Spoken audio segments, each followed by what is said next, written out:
Hey everyone, I hope your week, excuse me, has been going well. I am going to talk about the next part of the artist recreation project. So I want to start by saying a few people were confused about what I'm actually asking you to do. Um, I'm not asking you to recreate a painting by painting it. What I'm asking you to do is recreate a painting by making a setup of some kind. Okay, so you're going to get um, props, you're going to maybe get people that are in it. Maybe your painting has food or animals, or it's a scene outside. Maybe it's a building, maybe it's a house, maybe it's a landscape that you chose. It's whatever you decided to do for your painting recreation. So, whichever painting you chose is what you're going to be recreating using a scene setup. So, what I'm going to do is sort of just go over what I did for mine that will hopefully make sense to you, and then explain how you're going to actually um, turn it into me. So, for this first one, I did Girl with the Pearl Earring. So all I did was look at the original one. That's really important. If you don't look at it when you're about to recreate it, how can you know what you're doing? So I studied it quite a bit, and then I made sure it was out in front of me while I was about to take my picture.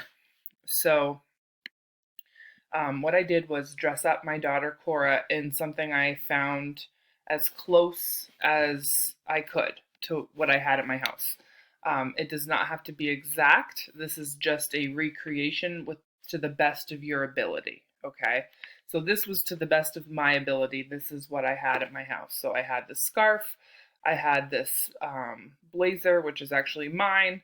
And actually, you can't even see the earring I had in her ear because she wasn't totally thrilled about taking the picture.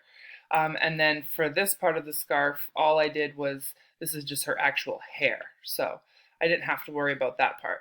And then the other thing I had to do was make sure I had a background that was appropriate for the background of the girl with the pearl earring. So all I did was just hang up a black sheet over a door, and then I sat my daughter on a stool and I stared at the actual painting so I could make sure her pose was as close as possible to it.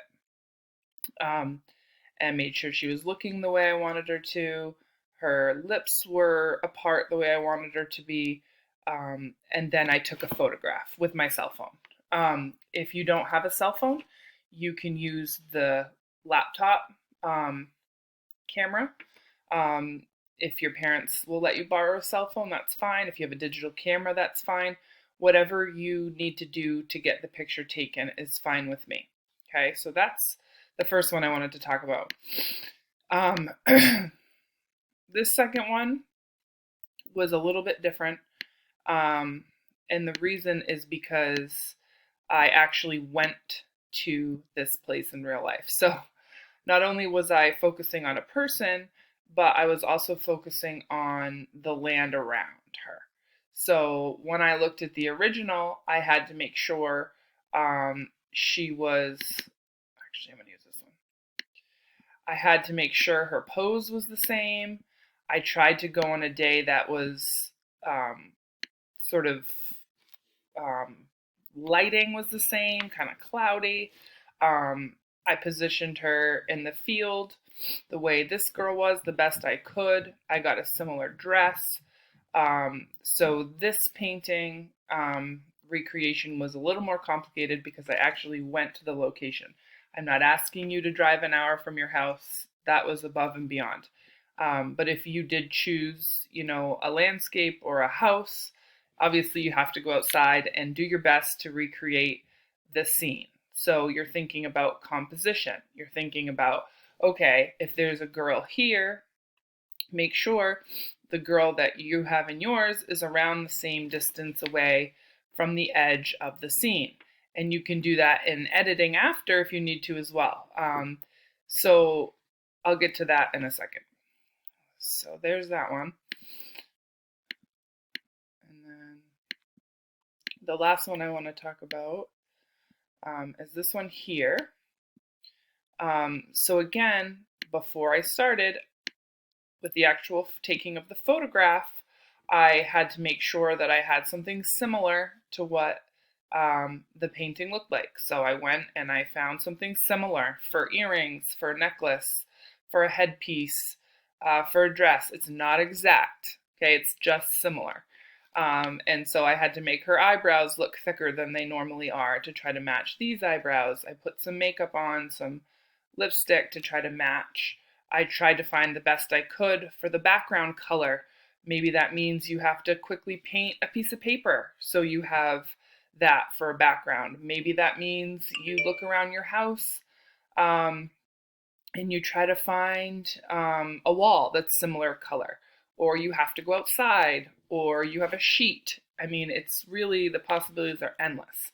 There's really no wrong way to do this. It's just the best you can do for recreating the scene and whatever that scene is. Okay. Um, this should not take you a super long time. The project is going to be due next Friday, so you're going to have a whole week to get it done. When you get your picture finished and it's the way you like it, there's a few things you can do.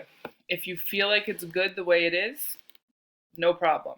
Okay. If you want to edit it, you can try to edit it on your cell phone. A lot of the cell phones just have basic editing to try to mess with the colors a little bit. If you put it into your photos on your laptops, that's another way to do some editing. On the Google Chromebooks, I don't know what you have for photo editing on there, but I know that on the MacBooks, just going to the photo section, you can do basic edits there as well. So my suggestion is, after you get the photo the way you want it, you're going to want to drag both pictures, the original and the one you took, onto a document. And it can be a Google Doc or a Pages document, whichever is easier for you. So if I have a Pages document, which I'm going to pull up right now, a Google Doc is going to work the same exact way. So you're just going to go to New. You're going to get a document, which is strange right now. Oh, there it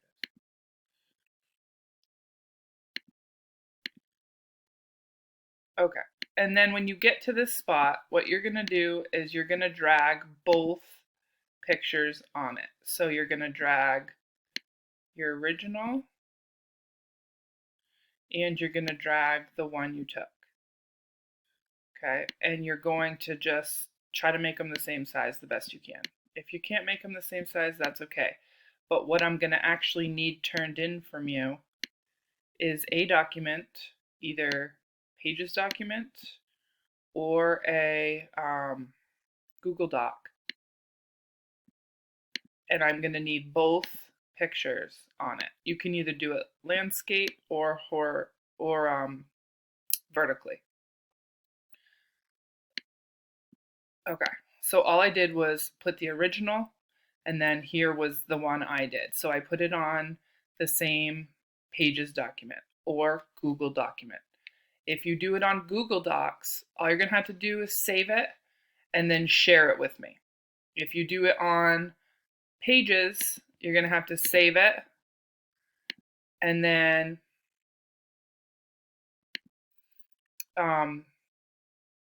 either put it on the desktop, save it as a document, save it as a PDF, whatever you need to do, and then email it to me.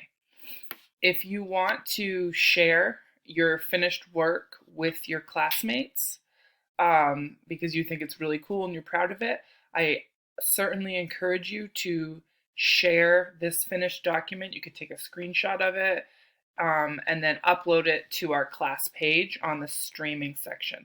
That way everyone can see it. That's not mandatory. That's if you want to share it. I think it would be fun to see everyone's work or whoever feels comfortable sharing it, just because this is a really fun project.